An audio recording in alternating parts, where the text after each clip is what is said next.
and welcome to the latest episode of the Dialogue Out Loud series.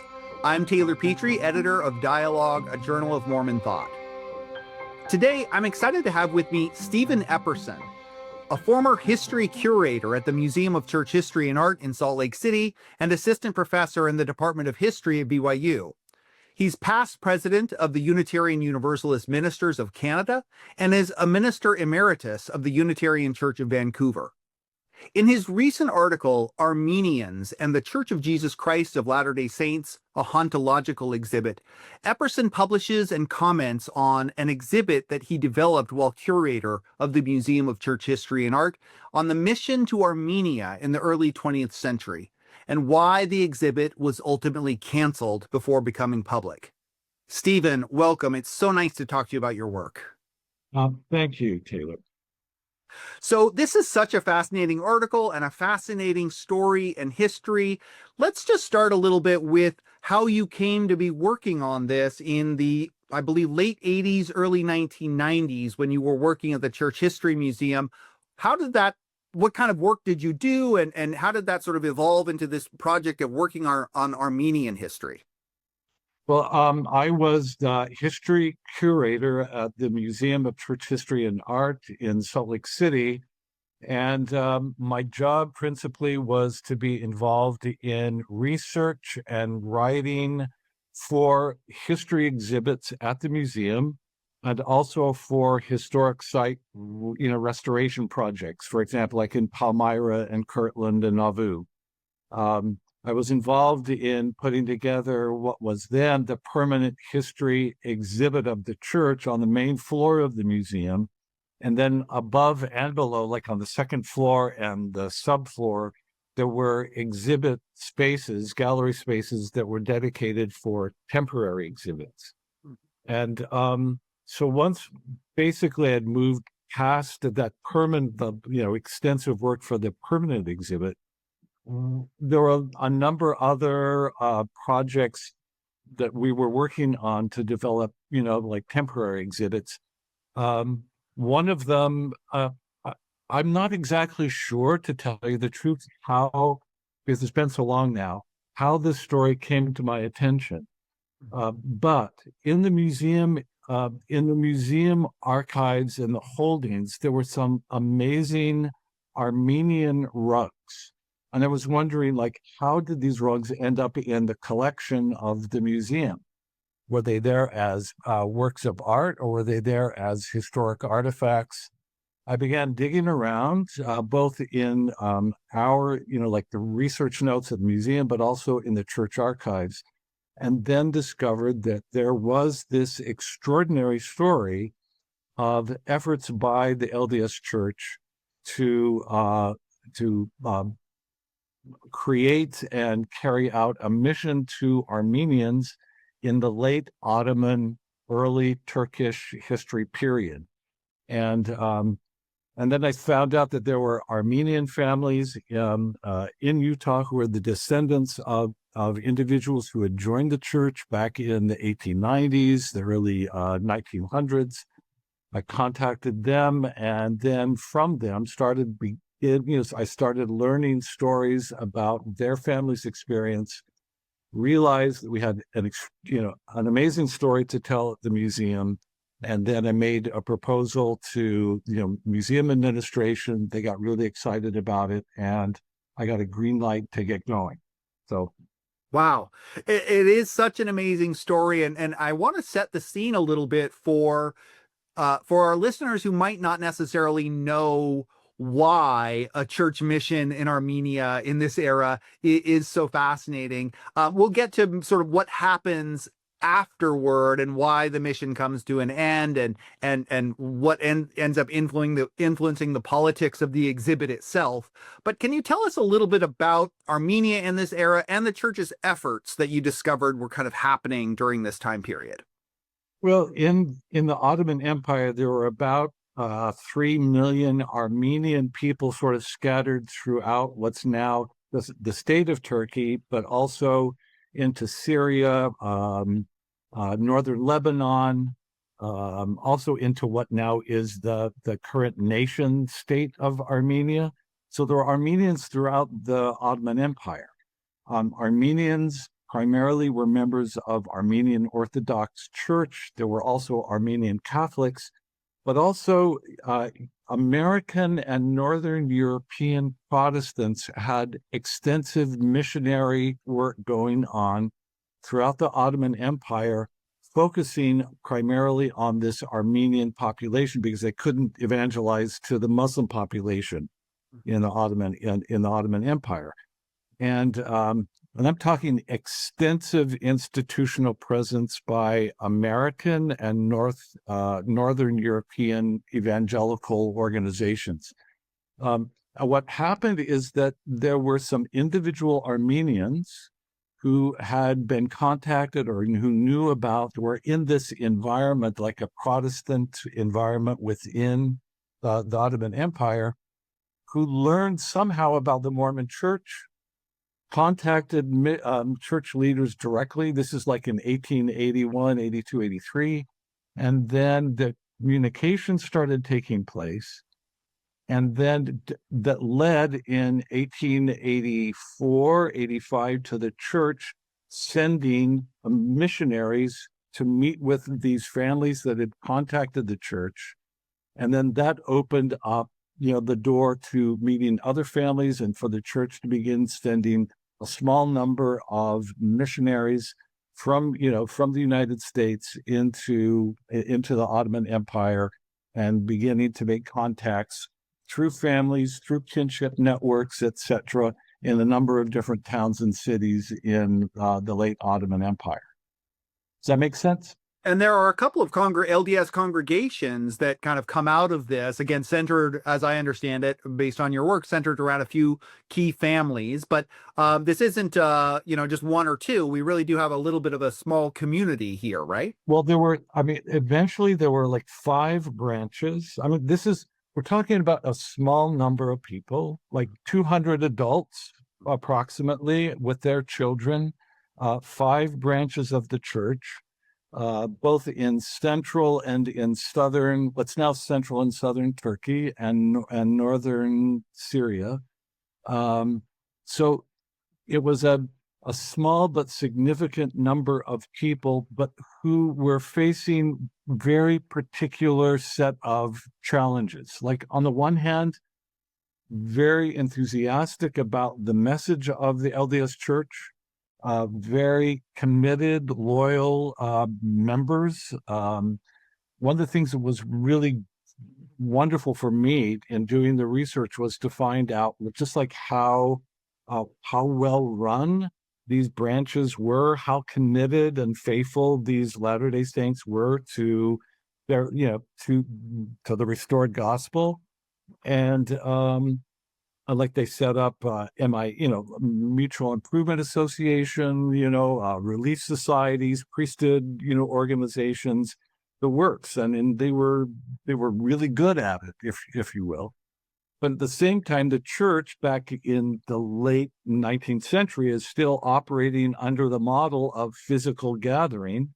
When the physical gathering meant emigrating out of the Ottoman Empire and settling in the Mountain West among the saints who were building up Zion there. But what happened is that Turkish officials absolutely would not let, large groups of Armenians emigrate. Also, the federal government in the United States was attacking the Mormon Church and its, perpetual immigration fund, et cetera, et cetera. So the church couldn't underwrite the immigration of Armenian saints to Utah, and the Turkish government, the Ottoman government, wouldn't allow Armenians to immigrate either. And so the church and its missionaries were faced with this dilemma: how do we promote, foster, and protect these members of the church and our efforts there? And they came up with the idea of establishing what they called an Eastern Zion. And that is to locate some property that they could purchase and then physically settle those saints on it, bring missionaries from Utah that would helped them lay out towns and an agricultural and light industry, kind of cooperative. And that was like the dream of these missionaries and of members there. If we can't immigrate to Utah, we'll try to create Zion here. Mhm. Okay. And so those efforts were really seriously undertaken, like in the late 1890s, early 1900s. But at first, there wasn't enough money to purchase, the property. Then there was persecution of Armenians that meant that, and it was very, very violent. In 1909, all missionaries were pulled out. Anyway, it's quite a story. So it sounds like the kind of work that they had done in Hawaii, for instance, for sort of, again, buying land for that the church would kind of run, and members would be there. There would be farming. They had that same model for Armenians, which is, Yeah. again, a fascinating, like, what could have happened had not other historical forces intervened. And that does take us up to 1909 and some of the events that happened there, which brings an end to the church in Armenia. And can you tell us a little bit of that story and what happens to the membership there? Yeah, well, I mean, I'm going to back up just for a moment. In 1898, a Mormon apostle, Anthony Lund, and other missionaries went to the Ottoman Empire, met with Armenian members, asked them if they were up for creating like a physical, settlement of an agricultural and light industry settlement. They said yes. The Lund went around with his companions. They went around and looked at a lot of property. They learned a lot from early Zionist settlers, like how to successfully carry out like an agricultural settlement. They met with land. I mean, there was a lot of land in northern Palestine and southern Syria that was owned by absentee landlords who lived in Beirut and Damascus, who were more than willing to sell huge tracts of land. And Lund found one in particular, southeast of Haifa, 6,000-acre tract that they were really serious about. We're going to buy this piece of land. But then when the Ottoman officials found out about this, they said, we're not going to let Armenians settle there. The church also said right at that moment, 1898, we didn't have the money, but we will have the means down the road. Okay. So what happened for a period of time, about 10 years, is that the Armenians there focused, with some help from, the church in Utah, focused on rug making. And they did some fantastic work. ZCMI purchased, a bunch of the rugs that were sent off to, from Armenia, from the Armenians out to Utah. That was probably my great grandfather that did that, by the way. Okay. And so for 10 years, they were kind of like they were just holding their own, hanging in there, trying to foster and develop and cultivate, their congregations, and also some kind of economic viability. But then in 1909, there was a very harsh pogrom against Armenians sort of throughout.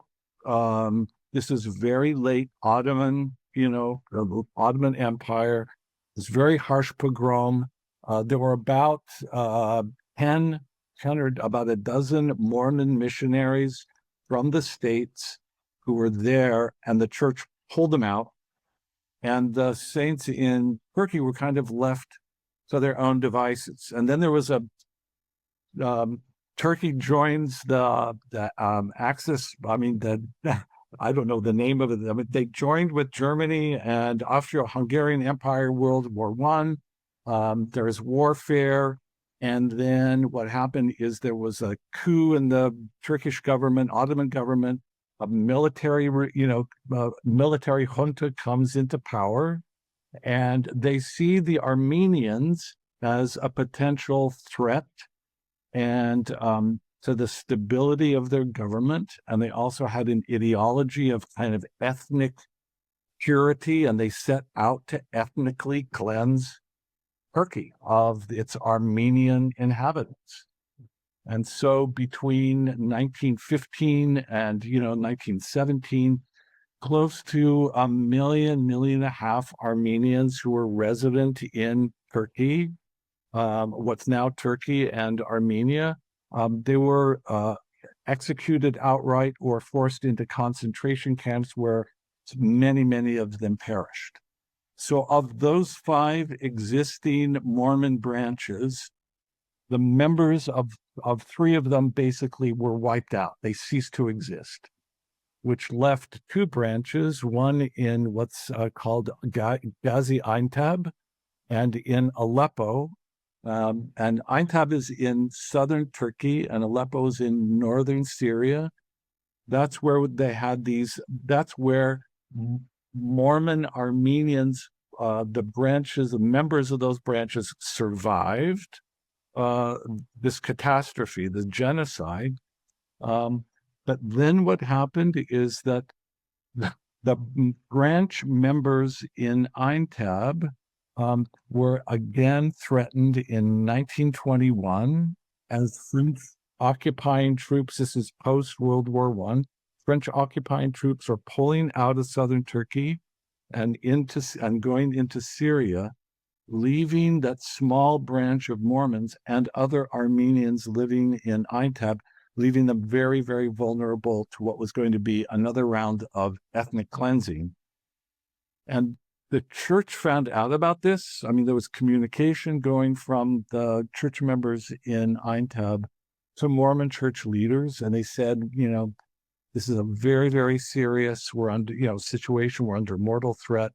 And so the church sent a missionary and also who had been there previously, this guy named Joseph Booth, and also David O. McKay, to check out the situation. And then David O. McKay said to this Joseph Booth, do everything you can to get these saints, the saints out of Aintab and to safety. And so Joseph Booth, very, very interesting character, just tried to move heaven and earth to get these saints in Aintab to safety.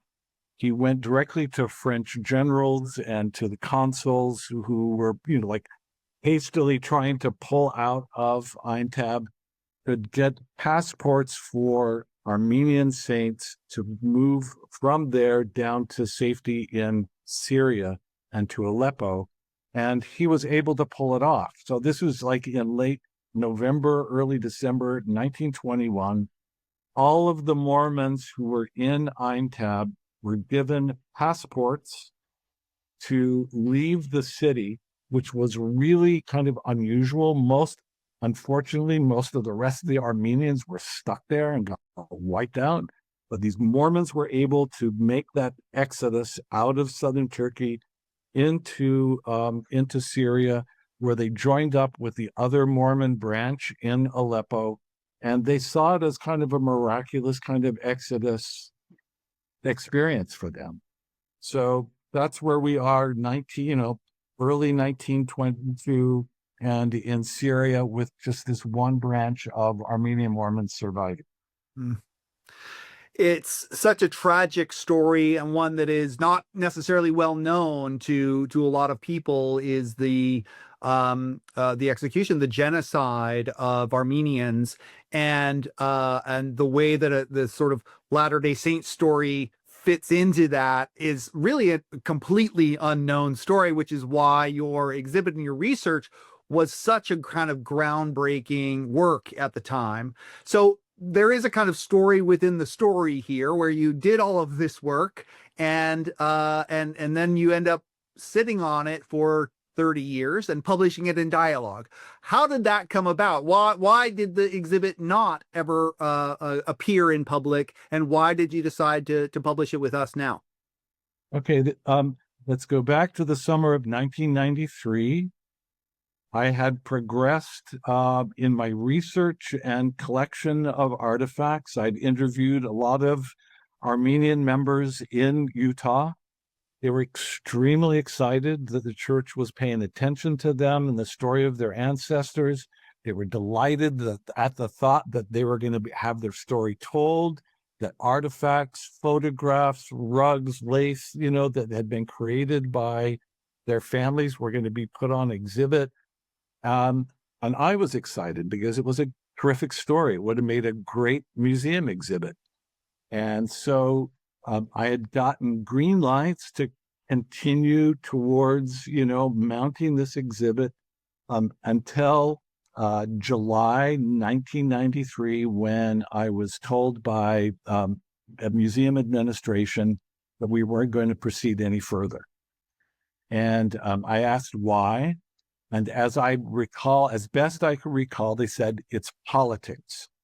The church is in secret negotiations with the Turkish government to get some Mormon representatives into Turkey, and that an exhibit about Armenians that would necessarily have to tell the story of the genocide was absolutely a no-go. So it was just like stopped dead in its tracks. And even though, unfortunately, like I had collected all these artifacts and photos and documents, and I had interviewed all these wonderful, Latter-day Saint members in Utah, and I had to go back to them and say to them, I'm sorry, we can't do this exhibit. And I had to return photos, artifacts, and tell them that that was it.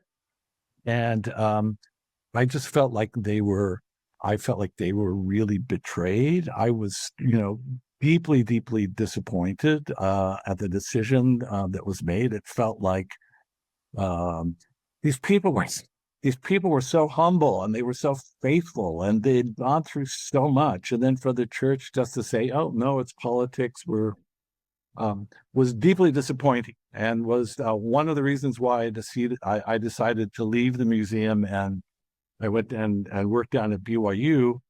But I kind of held on to all of my research notes. I had research notes. I had photocopies of documents, historic documents, photocopies of photographs, etc. And I hauled them off with me to BYU and just kind of was thinking, what am I going to do with these? I've got to do something with them someday.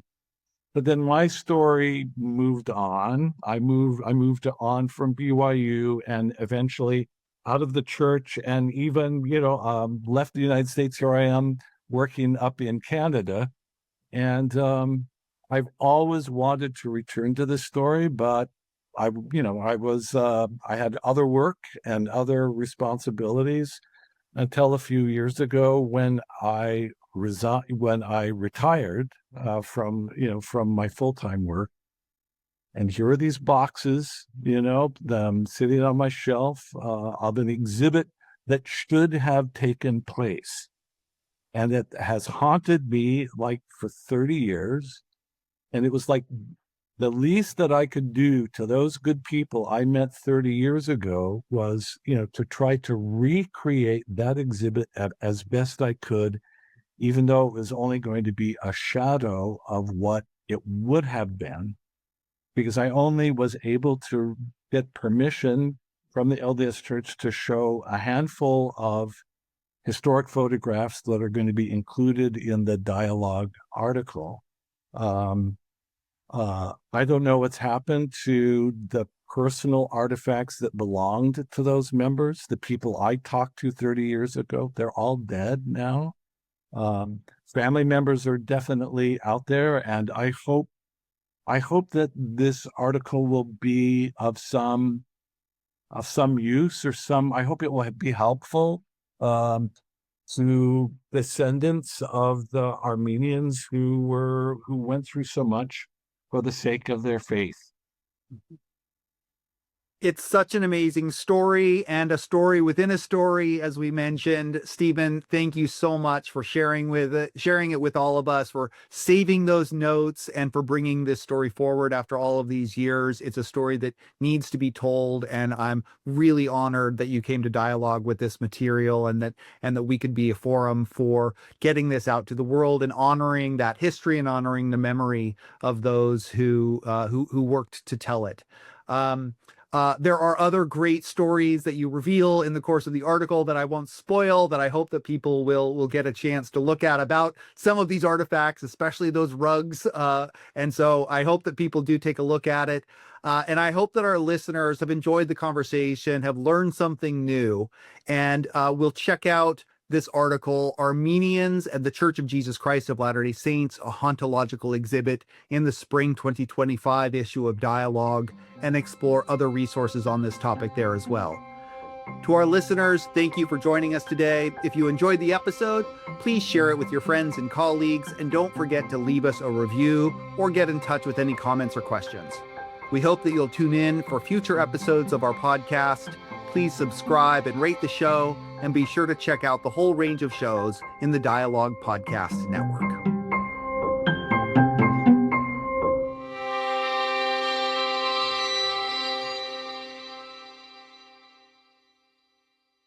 Greetings, my name is Rebecca DeSchweinitz, and I'm thrilled to serve as a board member at the Dialogue Foundation and as one of the hosts of Dialogue Gospel Study. In each episode, which we record live the second and fourth Sunday of every month, we welcome esteemed speakers from a variety of backgrounds to share their insights and perspectives on the Come Follow Me lessons. Our aim is to spark meaningful conversations about the scriptures, to connect them to our personal experiences and to our understandings and explorations of the gospel. To stay in the loop with our upcoming lessons and this opportunity to engage with Mormon thought, culture, and belief, be sure to visit dialoguejournal.com and sign up for our newsletter. By doing so, you'll receive updates and timely links to join our live stream lessons. Additionally, you can catch up on our past guests and episodes by subscribing to Dialogue Journal on YouTube, Facebook, or wherever you listen to podcasts.